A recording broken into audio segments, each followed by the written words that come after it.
don't recognize their own, there's going to be peaks and valleys. The worst performing CTA is request a demo. Would you say a click is going to be a conversion, and that would you say is your biggest best tip for our listeners who want to take their business beyond 7 figures? You are listening to the Beyond 7 Figures podcast with Charles Gaudet. Welcome to the show.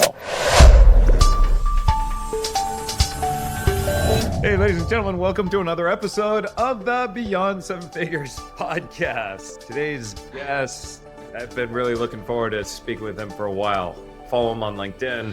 I've learned a lot from a number of his posts. You know, anytime that we're driving traffic to a website or a landing page, there's a number of different factors and variables that help to contribute to our success. So I just had a conversation with a client this morning, and he said, help me understand what the issue is. We're spending $2,300 per qualified lead. And I said, I wish it was like a really easy answer. But there's the ad that you're going to take people to, there's the audience, there's the platform, then there's also the landing page. And many people are so focused on the very front part, on the ads, very front, on optimizing the audience and whatnot. But many times the answer is actually buried in the landing page. And sure enough, we pulled up his landing page and it was a disaster. So, and I say that, of course, with all due respect. We're going to talk about landing pages today. And we're going to talk about some of the common mistakes and the opportunities that you can have. My guess is that today you're going to make some changes to your landing pages. And today you're going to get an ROI from this conversation. So Sahil Patel from Spiralize, welcome to the show, my friend. Thank you for having me. Really glad to be here. I'm psyched to have you here. You talked about the worst CTAs. Now, you talked about the worst CTAs and the highest CTAs when it comes to B2B SaaS.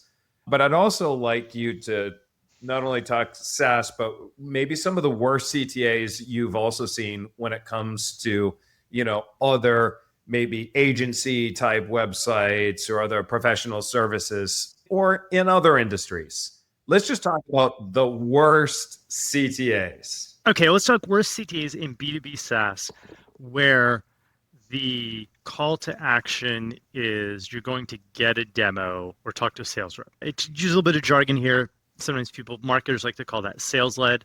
They're contrasting it with product-led, for example, where you're signing up for like a free account, some kind of freemium thing, and it's self-serve, and now, by the way, that's a whole another world, and I have some data on that too. But just in the world of what you're doing effectively is raising your hand and saying, all right, you got me. I'm willing to talk to a sales rep, which, by the way, no one wants to talk to a sales rep, which means they're pretty high intent. This is a really high intent CTA. Does someone actually come to your website and they're probably going to be spending 5, 6 figures and they're raising their hand? Okay, so there's a bunch of CTAs and a couple principles. Let's close the loop. For those who checked out my LinkedIn post or may check it out after you listen to this, a couple principles. One is, generally, anything that reminds people that they're going to talk to a human being tends to perform worse. Really? Yeah. Number 2, any things that tend to reinforce the idea that you're getting something as opposed to asking for something tend to perform better. Okay. Got it. So the worst performing CTA is request a demo. By the way, it's the most common. I was going to say, I have seen that 10 times today already. Yeah, request a demo because it's passive. It is the equivalent of, if you borrow from Charles Dickens, please, sir, may I have some more? Okay, that's what it is. And the data is pretty clear. It performs worse. Pretty close to the bottom is talk to sales and talk to an expert. And I don't think it's actually the words sales or expert that are the problem. It's actually just the idea of talk. It's the idea that, I'm going to have to get on the phone and I'm going to have a disco call and they're going to ask me 40 questions and they won't actually show me the demo. And then when I ask for the price, they're going to say, yep, on the next call, let me get you on my 80. It's just all the things. But that may not be true of your site, but it's the baggage. It's the baggage that we all have. And there's one more that I'll be shocked if it's not on this list. I cringe every time I see it. What's that? Request a quote. Yeah, request a quote's pretty bad. In the context of a homepage CTA, it performs poorly. In the context of a pricing page where your audience is pretty high intent because they've come to check out the price, it does okay, because if someone actually just wants a quote, there's not a lot you can do to slow them down. But sure, you can do oftentimes see it right in the banner, like right in the banner headline, right in the homepage. Request a quote, right in the hero image. Yeah, there are some places where I've seen it perform well, by the way. Things that are inherently quote before you buy oriented, like personal lending sites, home mortgage. I have seen requests, because what everyone kind of gets and acknowledges is that almost everyone does some quote collecting or price collecting before they kind of narrow it down. And so if you're getting a home loan, if you're getting a personal loan, what you're trying to get is, hey, if I need, or if I need a car loan, kind of what APR, what interest rate am I getting for how much, usually based on your credit rating. So I think that just context there, of course, matters. But generally, B2B SaaS, request a demo is the worst. Talk to sales, talk to an expert are also the worst. And then, so what would you say would be your top 3 best? Oh man, you're asking me to close a different loop. Okay, I'll do it here. Give me a moment, but because there's a bunch. We actually have the data from this is about 1,556 unique A/B tests. So it's actually across millions of website visits. More than 1,500 different websites have run this test. Okay, I'm going to give a caveat here. Because we've actually run this test with our clients, we have some data on what happens after they submit the form. So the first thing to oftentimes is, does it even get people to click? Then kind of what really has currency is, do they actually fill in the form? Okay.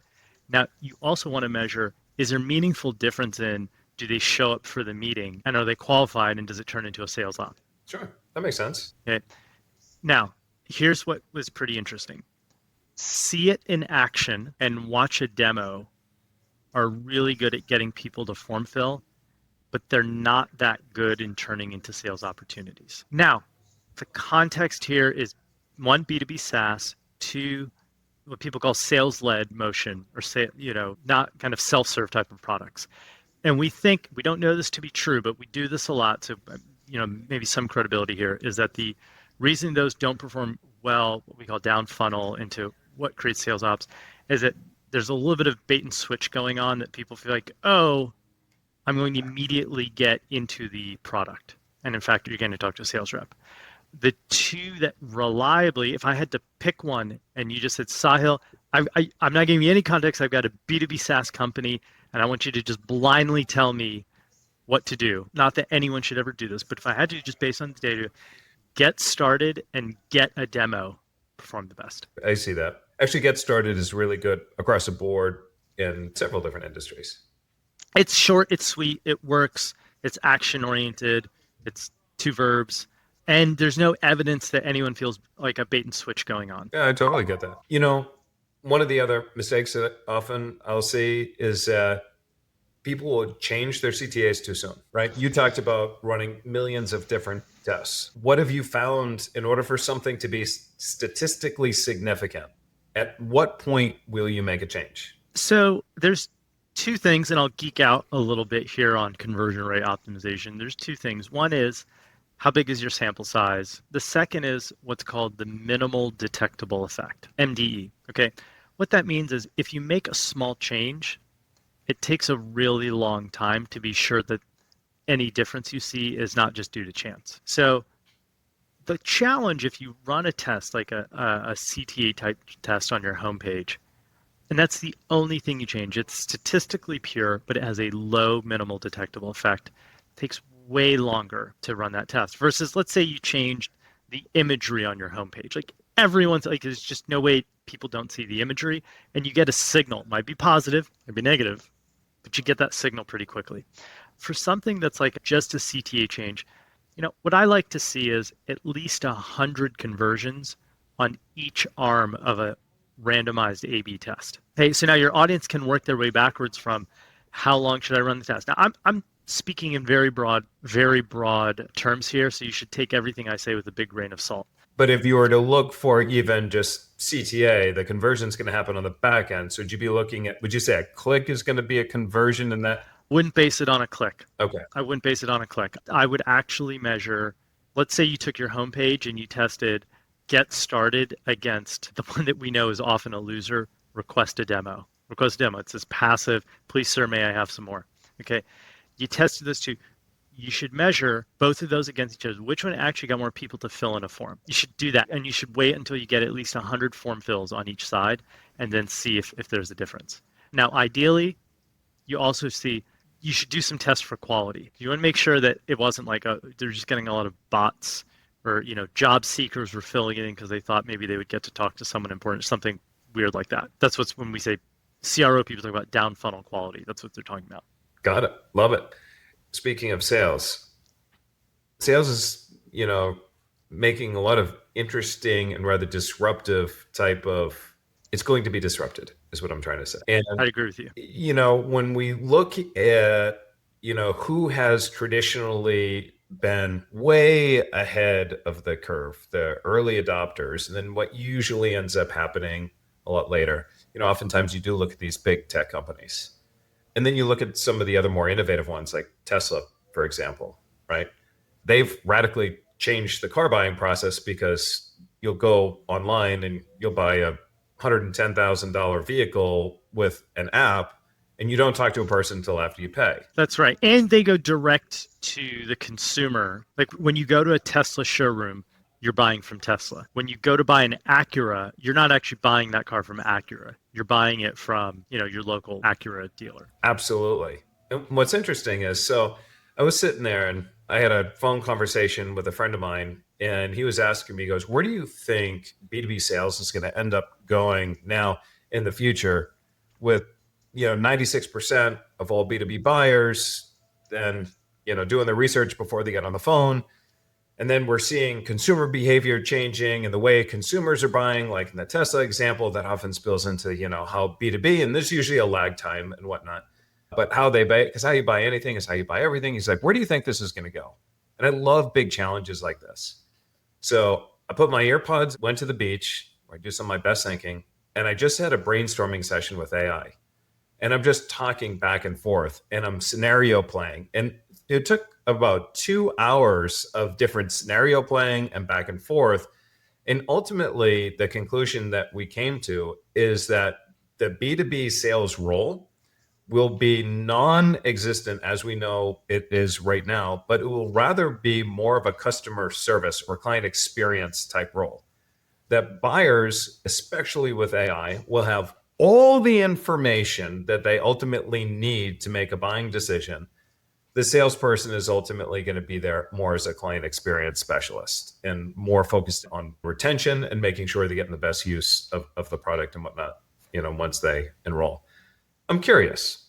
I mean, you seem, just looking at following you and everything that you do, you seem to be a bit ahead of the curve, very technologically savvy and so forth. Where do you see the role of B2B sales and the interruption that AI is going to have on this role in the future? So I think, first of all, I agree with a bunch of the things you say. And I think just if you zoom out and you said, does B2B tend to adopt what's happening in the direct-to-consumer world maybe 5 or 10 years later? The answer is yes. Right. So think like Carvana is a great example. I'm a Carvana customer. What a great experience. A wonderful experience. If you had told me even 10 years ago and definitely 20 years ago that I would buy a car sight unseen based on a website, I would just be like, no way. And I did it. And I'm super happy. I would do it again. I tell people about it all the time. So I don't think it's a big extrapolation to say, well, if I as a consumer am willing to spend whatever, 10 grand, 20 grand, 30 grand, 50 grand. That's kind of the market on Carvana, by the way. I don't see a lot of Ferraris on there, but I definitely see a lot of like mid-market, like an Acuras and Toyotas and those type of cars on Carvana. Okay. And a car purchase, a pretty big purchase. Other than a house, it's one of the biggest purchases anyone will ever make.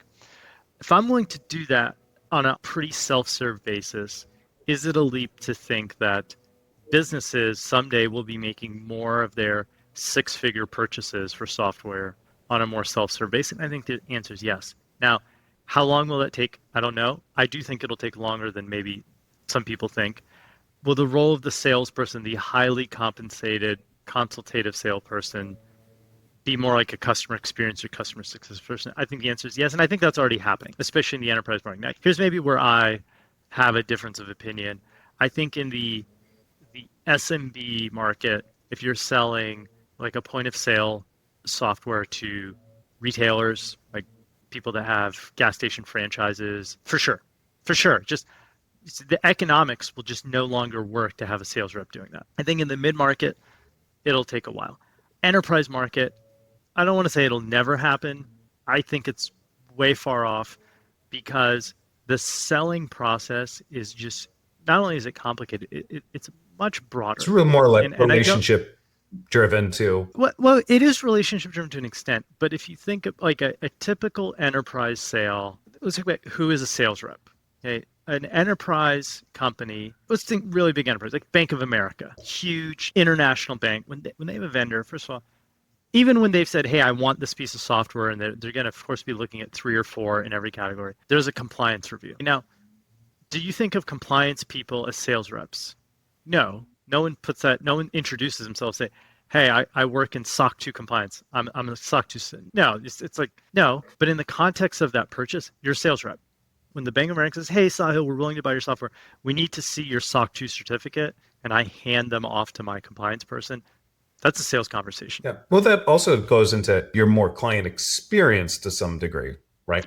I mean, a little bit, but the job of the sales rep today already is stitching together the compliance discussion, the privacy discussion, the IT discussion, all of those things. So I think some of that has already happened. Well, when you look at just the way like our demographics are moving too, because this does tie into landing pages as well, right? Because it depends on like what kind of information are we going to have to put on the landing page in order to adjust to today's, buyer. Because, I'm Gen X, right? So my generation, we're used to picking up the phone. I look at people around me and I'm like, why are you texting them? Just call and find out and get the answer. Like, why just call? Like, why text? Right? It drives me nuts. I'm with you, by the way. I'm like borderline Gen X, Gen Y. Yeah. So I'm like, just pick up the phone and call. And it's like, no. And so you look at, Gen Z and millennials, they don't even call their own parents anymore. They text their parents, right? And I read a report one time and they said that one of the biggest fears among Gen Z and millennials is getting on the phone with people. And, and when I go to a restaurant and I watch millennials and Gen Z walk into a restaurant, many of them are actually nervous just to talk to the host or the hostess, which is completely bizarre. So as they move more and more into decision-making roles, if they had the option to make a decision without interacting with any human whatsoever, they would be elated. Yes, I would agree. There is a strong generational component to that. For sure. And so, how long have you been in this business of studying like landing pages and whatnot? I have been running Spiralize for 3 years. The business is 10 years old. But the interesting thing is I was an early customer. Interesting. Fascinating. I would say I've been kind of like CRO adjacent for quite a long time. What? I've made it all I think about every day for the last 3 years. Landing pages have changed and the content has changed on the landing pages. What is the trend right now that you're seeing in landing pages? So the landing pages that you're seeing are working really well today. What would you believe is the difference between the landing page today selling the same product than that same landing page maybe 10 years ago?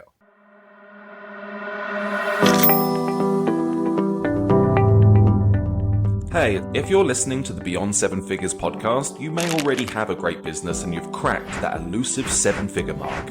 But let's be honest, building a business is one thing, but scaling it to true, lasting profitability is a whole other ballgame. That's why I'm excited to share something special with you. It's the Predictable Profits Playbook written by Charles Godet. So go now to beyond7figures.com. Let's broaden the term landing page to include just any kind of web page that someone reaches based on either a search or an ad or just typing in to ChatGPT or to clicking on an ad on Meta or Instagram and saying, oh, I want to check this out. Okay, so what's happening behind the scenes and the technical difference between landing page and something else, let's just put all that aside for a moment. Number one big difference, I think 10 years ago, you could get away with sending that traffic to your homepage. Okay, now today, not only is it just a bad idea because it's a suboptimal experience, Google will penalize you for doing that. So it's number one. By the way, a huge part of the market. And for folks listening to this at home, you may be wondering, am I doing that? You may be slacking your marketing gal or guy saying, hey, we're not doing that, are we? Yeah, right. Right. If you are, you shouldn't. Number two, second most common thing is people say, oh, I got it. I'm not going to send the traffic to my homepage. I'm going to send it to a landing page. They make a copy of their homepage, call it a landing page, and send the traffic there. That's only slightly less worse. Okay, now let's put all those people aside, all those companies aside. The best landing pages have a hook.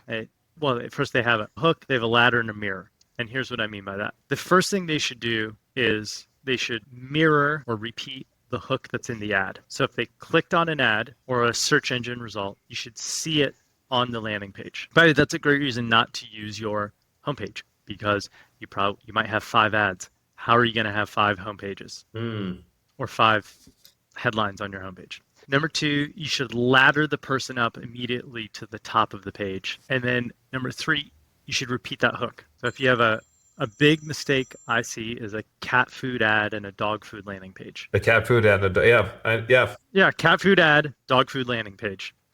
You click on one and you see dog food, you're like, what the hell? Okay, now it might be for the same company, but if the ad promises cat food and the image is dog food, you just have this like, what the hell? I'm in the wrong place. And your audience is going to bounce. Well, in a similar vein, if we're talking, agencies, and if they use a longer term keyword, like let's say, I don't know, build your website or whatnot, right? The keyword's all about build the website, and then you click on it and they're talking about marketing services. Then it's like, no, actually I clicked on it to build a website. I need a website, right? But now I see marketing services because a lot of multiple different services. So yeah, you're not speaking to the pain that they came to you with. The next thing I'm seeing is shorter landing pages. I think that by the way, there's room for longer landing pages. I definitely don't want to tell anyone that you should not do long pages or that there's no place for long pages. But the web has a big reward for skimmability. And now everyone's different. You should take a look at your analytics and see how long are people spending on your landing pages. I would be surprised if the average time on a landing page was more than 2 minutes. And do you think that's because we're in a mobile first type of environment? Not necessarily. Not necessarily. On mobile, people scroll. There's places where, if you go on Reddit, and I'll spend hours on Reddit. Maybe I shouldn't, but easily will. I don't think it's just about mobile, although there are definitely things you want to do to optimize for mobile. But it's in a landing page, there's a big reward for skimmability, just getting to the point very quickly. And if you have a hook in your ad, you should immediately repeat that hook on the landing page so someone knows, hey, I'm in the right place. You don't have this cat food ad, dog food landing page experience.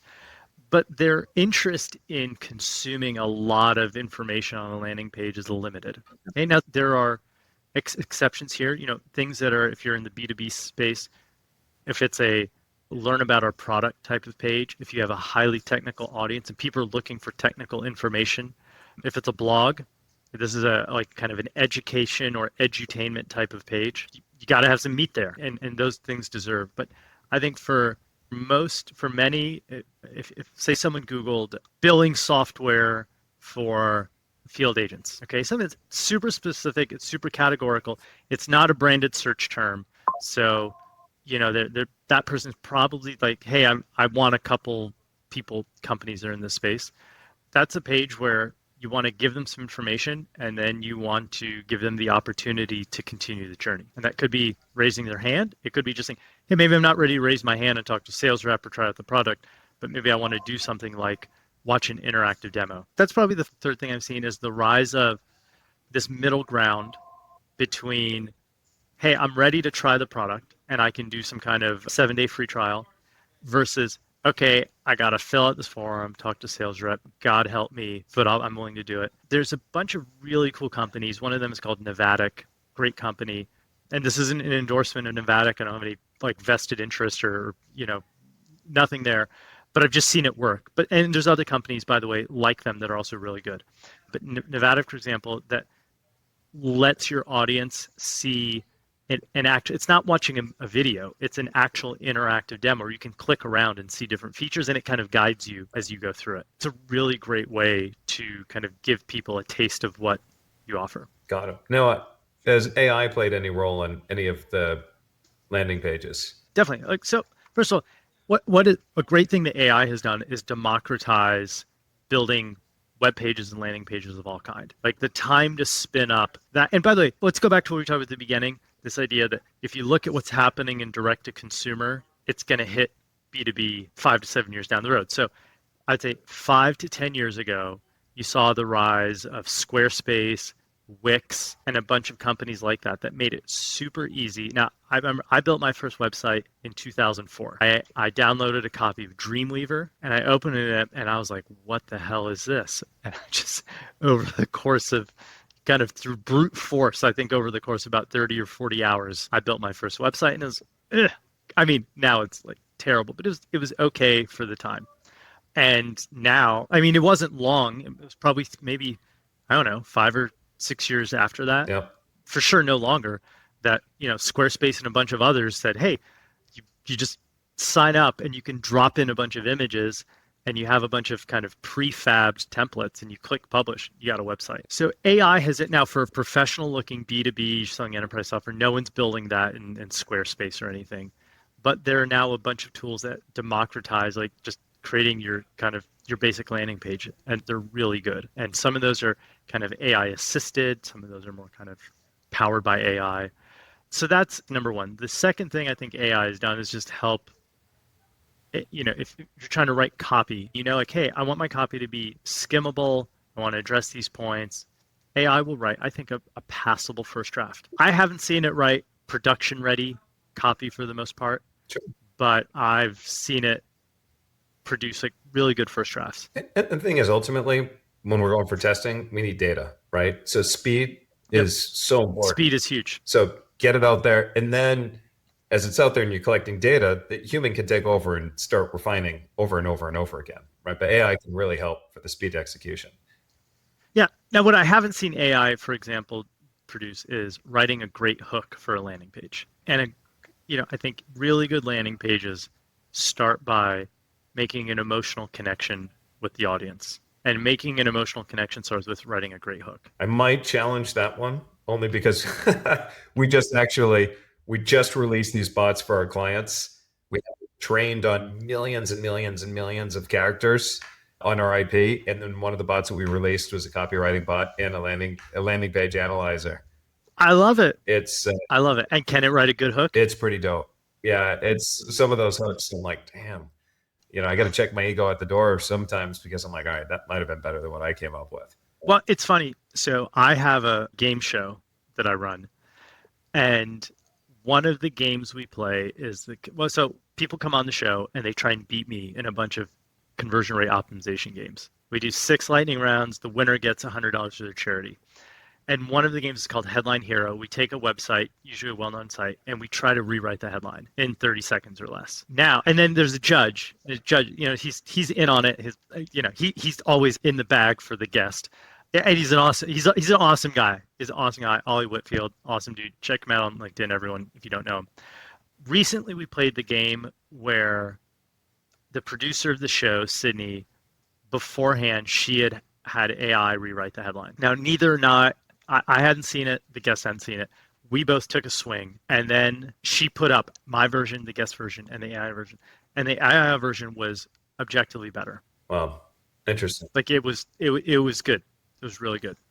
And then the thing is the advantage of the people of the future are going to be those who are able to work with it. Not necessarily replace it. I have to remind people over and over again that AI is the paintbrush, and you're still a painter. The quality of the input is reflective of the quality of the output. So how good the content that AI puts out is really going to be reflective as how good are the instructions that you give it. That's really what it is. AI is just a paintbrush. You're always a painter. So if you can work with AI and create this banger headline, that's because of the instructions that you've been able to provide it and the guidance that you gave it. And that's why it worked. Do you think that applies to music? So I have not tried. I think is it Sono or one of the new AI? Yeah, Sono's one of the music ones. Yeah, I haven't tried it yet either. I haven't tried it, but I was in an AI mastermind just recently, and there were a few musicians that were there, and they're like, "Oh, it's so good." And so, because I'm not a musician, I don't have the context to add to it, but they were a little shaken up by it.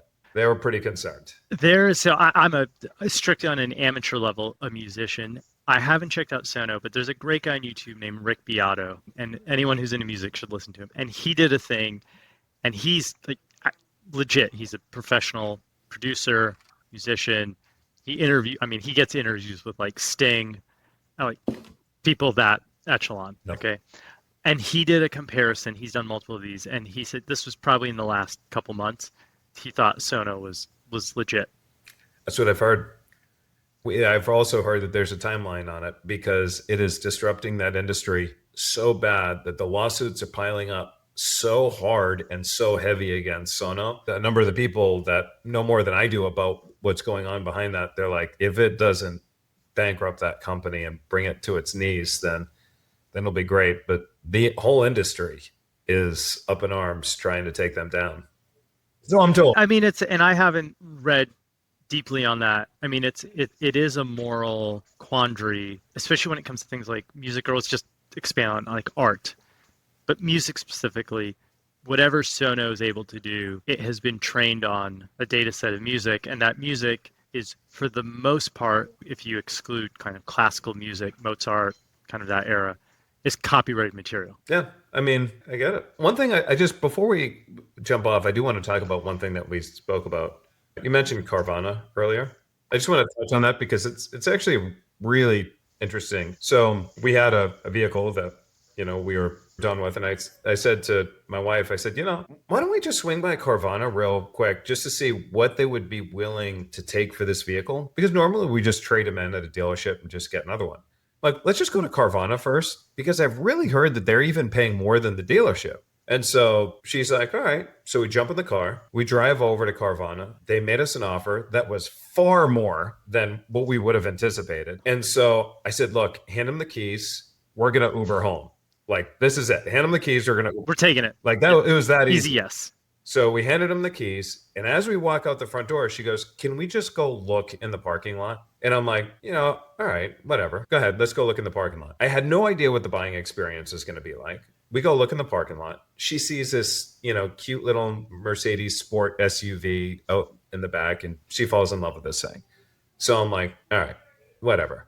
So we go and we say, we're going to go ahead and we're going to buy it. The buying experience is so pleasurable. It was so easy.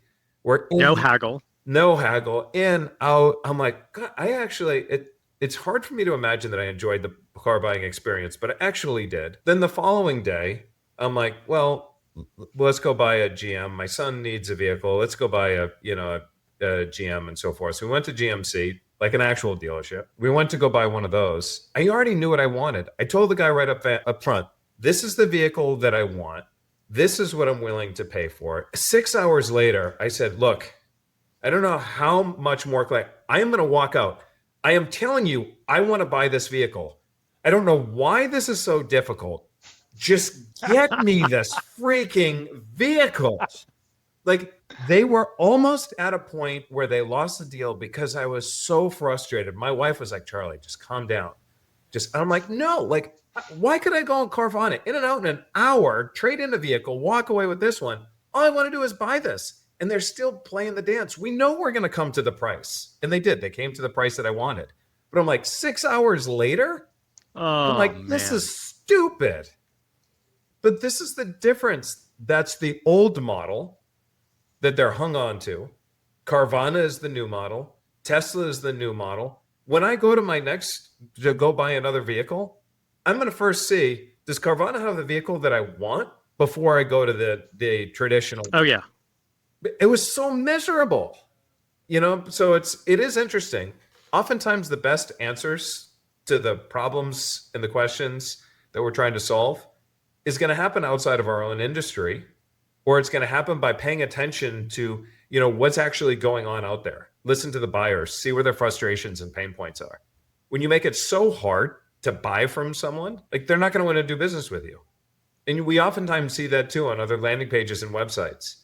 When you go to a website and it's like, well, how much does this cost? And it's like, I just need a range. And you can't find this information anywhere.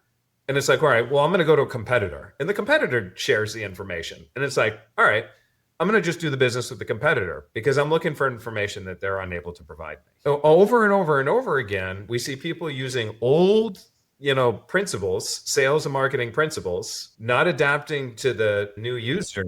They're continuously losing business. I'm with you. It's crazy. Carvana's, it's amazing. It's a great example. There's a Carvanification of the car purchase. It's changed it. There's no going back. And I think that's just back to what we were talking about a few minutes ago. I think that's absolutely true for B2B. For sure. Now, my favorite question that I like to ask our guests. This is the Beyond Seven Figures podcast. What would you say is your biggest, best tip for our listeners who want to take their business beyond seven figures? Okay. I would say it's two sides of the same coin. One is, I say this as a second-time CEO. A lot of the journey, every journey has peaks and valleys, is learn to live in the valley. Learn to live in the valley. And explain that. Yeah. I think especially if you're a first-time CEO, you aspire to be at the peak.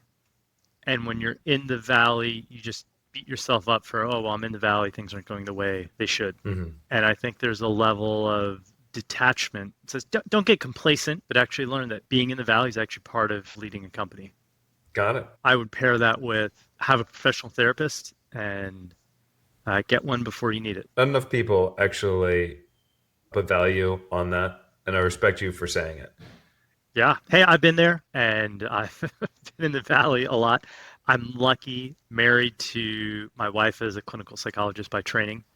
And so this was a while back, but she recognized once when I was at a point where I really, really needed that help. And I'm lucky. I think some people either they don't recognize it on their own, they don't have someone else that can say, hey, time out.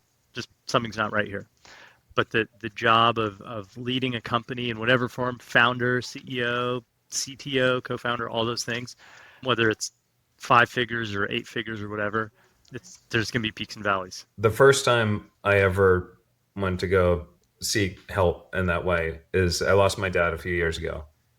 It still is the most painful experience I've ever had in my entire life. Incredibly more painful and more disruptive than I ever knew it was going to be in. He had cancer, so we anticipated this happening. I thought I knew how hard this was going to hit me, and then you had to multiply it by 1,000. And then there were feelings and emotions that I didn't think I was going to experience. And it just brought me to a point where I finally said to my wife, I'm like, I think I might actually need some help. Oh, good for you for recognizing that. And I wanted to do it for 2 reasons. One, I knew I needed it. But 2, I wanted to normalize it for my children. Should, they ever get in a situation where they need help, I don't want them to be afraid to ask. I want them to be like, well, dad needed help, so it's probably okay. And after talking to them, I'm like, just with that first phone call, I could feel like a physical change, just one call that I can remember. Like I just thought I was stressed, but I didn't realize like right here, I was holding on to like my dad. Right. And just through that one phone call, I could feel that pressure in my chest go away. And that pressure has never returned, the pressure in my chest. And it was amazing. And just the other day, I reached out to a friend who does this type of work. I said, I really think I need to talk to you. And he's like, yeah, what's up? I go, I'm just feeling this sense of anxiety and I just need to talk to you. And we had this conversation and I'm like, God, I just feel so good afterwards. So you know what? I had this conversation with my daughter the other day and we were talking about courage and strength. And I was like, believe it or not, courage is not holding back your emotions. Courage is... No, it's not. It's having the confidence to be able to let it out. And knowing that you can share your emotions and that it's still going to be okay. You don't have to protect what other people are going to think about you or say about you just because you shared your emotions. Courage is sharing your emotions and being authentically you. 100%. Yeah. I respect you for saying that. We've had a lot of guests on the show and, many times, people like to pretend that things are okay when they're not. And if I've learned one thing after the 47 years on this planet, it's that every single human, there's 0 exceptions, is carrying their own burden. Oh yeah, they are. Well, we're the same age, so I think we probably came to that conclusion around the same time. Yeah, every human is carrying their own burden. What you do with it is the difference. So people want to learn more about you, the work that you do. Where do we send them? Yes. Go to LinkedIn. I post 4 mornings a week, 7:30 a.m. Eastern. Always something quick and short that you can digest in about a minute. Yeah, well, I've definitely, become a geek over your LinkedIn postings. That's very nice of you to say that. Thank you. It's really good. Hence why we started this about your most.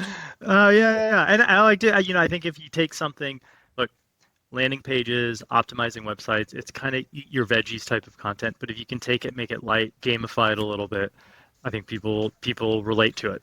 And I think it's not the only way to do it, but I think it's a good way to do it. So on his LinkedIn, you want to look at Sahil. I hope I said that right.